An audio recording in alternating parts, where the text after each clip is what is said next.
네, 세순교회 고등부 우리 문영철 목사님 나오실 텐데요. 세순교회 전체 교육 디렉이시고 세순교회는 하나바이블을 전 부서가 다 사용하고 계신데요.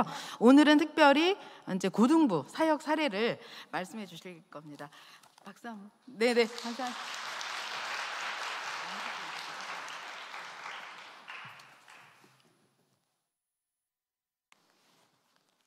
네, 안녕하세요. 세순교회 문영철 목사라고 합니다. 네, 저희 세순교회는 서초구 방배동에 있고요. 52년 역사를 자랑하고 있습니다. 앞에서 설명해 주신 것처럼 저희 교회는 주일학교 모든 부서 하나바이블 사용하고 있습니다. 그리고 제가 지금 하고 있는 것은 고등부와 또한 교육 디렉터 맡고 있고요. 또 청년 2부 사역과 가정이음 팀장도 맡고 있습니다. 제가 이렇게 하는 것들을 말씀을 드리는 거는 이제 하나바이블 교재를 사용하면서 연계되는 것들 이어서 말씀드리고자 말씀드렸습니다. 앞에서 목사님께서 또 말씀해 주셨던 것처럼 저도 생명의 빛 교재를 사용했습니다. 제가 2016년 9월 세순교회에서 첫 사역을 하게 되었는데 그때는 저희 교회 전 부서가 생명의 빛을 사용하였는데 그러다 점차 여러 가지 이유로 각자 다른 부서별로 다른 교재를 찾아 떠나가게 됐습니다. 그러다가 저는 다른 교재를 사용하는 것보다 그래도 총회 공과를 좀 이어나가서 그 본문을 사용하면서 자체 공과를 만들면 좋겠다라고 해서 만들어 보았습니다. 6개가 조금 엉켜 있는데요.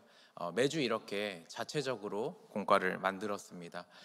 자체적으로 공과를 만들다 보니 또 해야 되는 일이 한 가지 늘었는데 그것은 두 번째 자체 교육 가이드를 제작하는 것이었습니다. 제가 공과를 이렇게 만들면 우리 선생님들에게 이러한 공과를 어떻게 진행을 하셔야 되는지 설명을 해드려야 했습니다.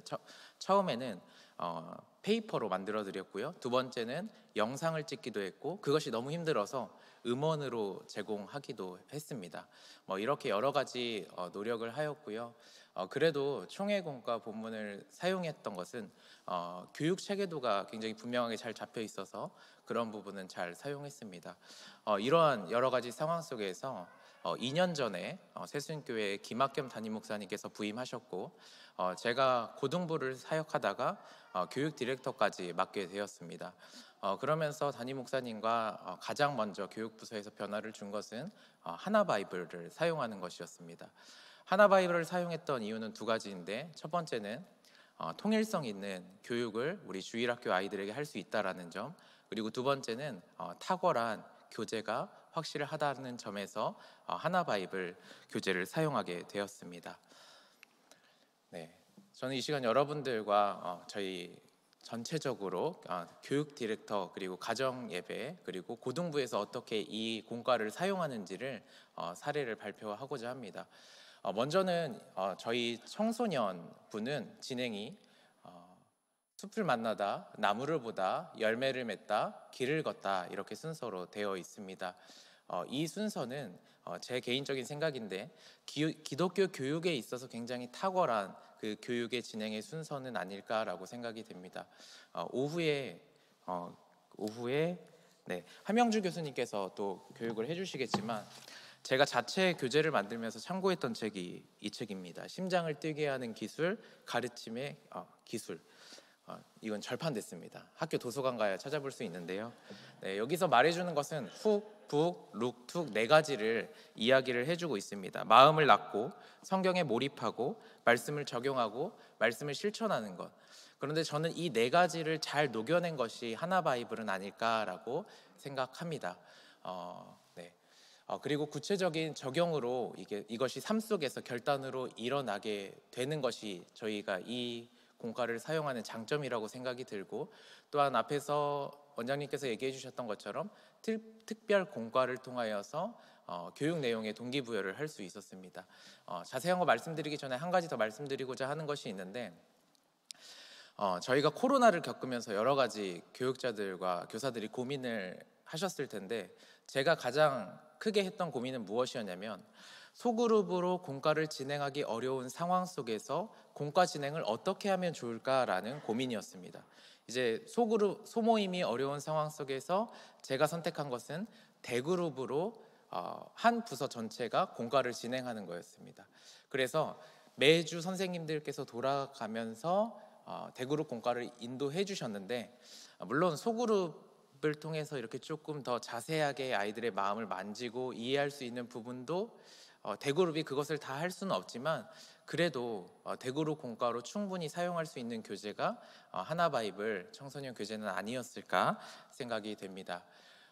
구체적인 삶의 결단에 대한 사례를 말씀드리겠습니다. 네, 저희 왼쪽에는 카톡 내용인데요. 한 아이가 저에게 카톡 내용을 보냈습니다. 우리 공과 선생님이랑 이야기를 해봤는데, 공과를 진행했는데 앞으로 찬양팀에서 말씀 묵상을 하면 너무 좋을 것 같습니다. 찬양팀 연습 전에 말씀 묵상하고 시작할게요. 그래도 될까요? 하는 이야기였습니다. 사실 이러한 질문이 아이가 갑자기 나온 것이 아니라 30가 하나님 나라 백성의 삶에 대한 공과 설교를 진행하고, 또한 그 공과 진행 안에서 아이의 마음속에서 결단이 일어나게 된 겁니다. 그런데 이 아이가 또 찬양팀에서 우리 이렇게 하자라고 했을 때 대여섯 명의 그 찬양팀 아이들이 좋아, 우리 그렇게 해보자 라고 하여서 이 공과 진행을 통하여서 한 아이가 바뀌게 되었고, 또 그 찬양팀 아이들이 바뀌게 되어 굉장히 선한 영향력을 끼치고 있다라고, 또한 삶의 결단으로 이어졌다라고 말씀드릴 수 있겠습니다. 두 번째는 어버이 축복입니다. 저희 세순교회에서는 어버이 주일이 되면 청소년과 청년들이 이렇게 어버이들, 성도님들 2부 3부 오시는 분들 축복하는 시간이 있습니다. 이때 올해 저희가 한 것은 이렇게 교회 입구 들어오는 문에 도열을 하면서 한 20분 정도 30분 정도 축복송을 부르는 겁니다. 청소년 아이들과 청년들이 축복송을 부르고요, 그때 카네이션도 나눠드리면서 마음을 전하는 것입니다. 그런데 이것을 그냥 우리가 해야 되는 일이니까 하자라고 하기보다는 그 전주에 특별 공과를 진행을 하면서 아이들에게 하나님의 마음을 가지고 하나님과 이웃 사랑하는데 우리가 동참하자라는 그런 말씀과 공과로 아이들이 마음이 준비가 된 상태에서 어버이 축복을 진행했습니다. 제가 청소년 사역 그리고 고등부 사역과 지금 청년 2부 사역을 하고 있는데, 요즘 청년들은 MZ세대라고 하면서 왜 우리가 그것을 해야 되는가라는 것이 참 중요합니다. 그렇다고 무언가를 하는 데 있어서 강력하게 권유하는 것을 주저하기도 더 어려운 것이 교육자들의 입장인데, 이렇게 말씀을 통해서 공과를 통해서 이 교육을 통해서 우리가 왜 이웃사랑 어버이들을 섬겨야 되는지 나눌 수 있으면 이렇게 전체적인 교회의 사역에 있어서도 좋은 동기부여가 되리라 생각이 됩니다.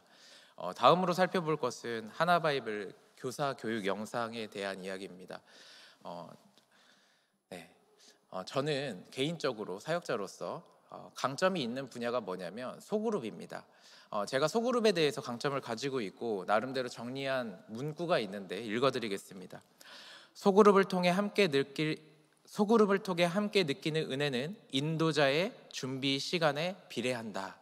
인도자가 얼마나 그것을 준비하느냐에 따라서 하나님께서 이미 베풀어 주신 그 은혜를 얼마나 느낄 수 있느냐가 달라질 수 있다라는 것입니다. 하나바이블 통하여서 우리 선생님들이 공과를 진행을 합니다. 선생님들이 공과를 준비하는 것이죠. 그때 책을 보기도 하시고 또한 영상을 보면서 공과를 준비하기도 하십니다. 그런데 이 교사 교육 영상이 얼마나 좋은지 우리 선생님께서 응답을 해주셨는데 제가 한번 읽어보도록 하겠습니다.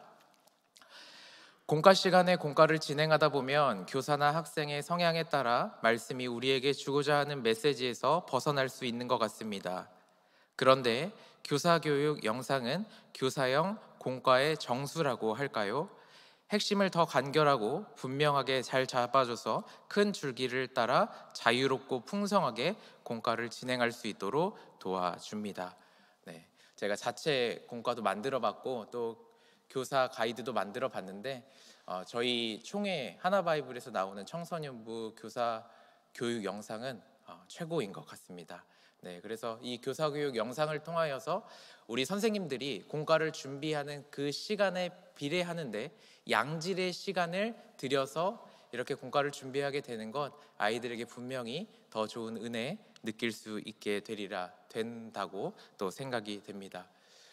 제가 앞에서 가정 예배를 맡고 있다라고 말씀을 드렸습니다. 새순교회 가정 이음의 네이밍은 가정 이음입니다. 저희가 가정 이음 팀에서 늘 고민하는 것이 본문을 어떻게 하면 좋을까였는데요. 이번에 하나바이블 본문을 가정 예배, 가정 이음의 본문으로 하기로 했습니다. 네, 그래서 아이들이 부서 예배에 본문 말씀을 듣고 또 가정에서 부모님께 그 본문에 대한 이야기를 듣게 되는 것입니다. 그런데 여기도 한 가지 추가된 것이 무엇이냐면 주일 오후 예배 본문을 하나바이블 본문으로 하게 되는 겁니다. 이것은 아이들이 부서에서 하나님의 말씀을 또 듣고 같은 말씀, 그리고 부모님들이 주일 오후 예배에 그 본문 말씀을 듣고 서로 말씀을 들은 두 대상이 부모와 자녀가 가정에서 다시 한번 하나님의 말씀을 듣는 것이 굉장히 큰 힘이 있다라고 생각이 됩니다. 이것이 주일학교 다음 세대 부서 예배, 공예배, 그리고 가정 예배의 연계성을 갖게 되는 것, 전 이것이 하나바이블이 있었기 때문에 가능한 것은 아닐까 생각이 들고요. 또 체계적인 교육 과정으로 성경 3년, 교리 1년, 성품 1년, 세계관 1년, 이것이 다음 세대만 해당하는 것이 아니라 부모 그리고 가정으로 이어질 수 있는 좋은 기회가 되리라 생각이 듭니다. 네, 그리고 이제는 하나바이블 공과를 토대로 한 교육 사례를 제가 간단하게 두 가지만 말씀드리도록 하겠습니다. 첫 번째는 저희 특별 공과 사용인데요. 고난주간 필사를 할 때 종료주일 특별 공과를 사용하였습니다. 저희 새순교회는 제가 좀 우리 교육자분들에게 많은 것들을 이렇게 좀 구체적으로 요구할 때가 있는데, 그 중에 한 가지가 무엇이냐면 고난주간에 우리 모든 부서가 성경을 필사하면서 그 고난에 동참하자라는 것입니다. 유아부, 유치부 아이들 글씨 쓰기가 어렵죠. 그러면 그림을 따라 그리든지 아니면 색칠하든지 이렇게 진행하게 됩니다. 이 교육도 저는 필요하다라고 생각을 하면서 또 하나바이블 공과와 연계하여서 종료주일, 겸손의 왕으로 오신 예수님에 대한 말씀을 아이들이 듣고 고난주간 예수 그리스도의 고난을 묵상하며 함께 살아가는 것, 그렇게 사용하였습니다. 마지막으로 말씀드릴 것은 또 특별 공과 사용인데, 앞에서 원장님께서 말씀해 주셨던 것처럼 전도 선교주일 공과가 청소년부에는 뒤에 부록으로 있습니다. 저희 새순교회에서 올해 처음으로 다음 세대 새생명 축제를 진행을 했습니다. 원래는 이 새생명 축제의 역사가 저희 교회에서 굉장히 오래되었는데 다음 세대의 포커스에 맞춰진 새생명 축제는 없었습니다. 올해 처음으로 다음 세대 새생명 축제를 하였고, 또한 그 준비 과정 속에서 하나바이블 전도 선교주일 공과를 사용하였습니다. 네. 여러 가지 교회 안에서 해야 되는 사역들, 그 가운데 이 특별 공과들이 저희가 사역을 함에 무리가 없도록 또한 든든하게 이렇게 힘이 되어주는 역할을 했던 것 같습니다. 네, 저희 새순교회 사례에 대해서 발표를 마치도록 하고요. 제가 하나바이블이 저에게 그리고 저희 교회에게 어떠한 존재인지 한 문장을 정리했습니다. 이 한 문장을 읽고 내려가도록 하겠습니다. 하나바이블은 사역의 든든한 지원군입니다. 감사합니다.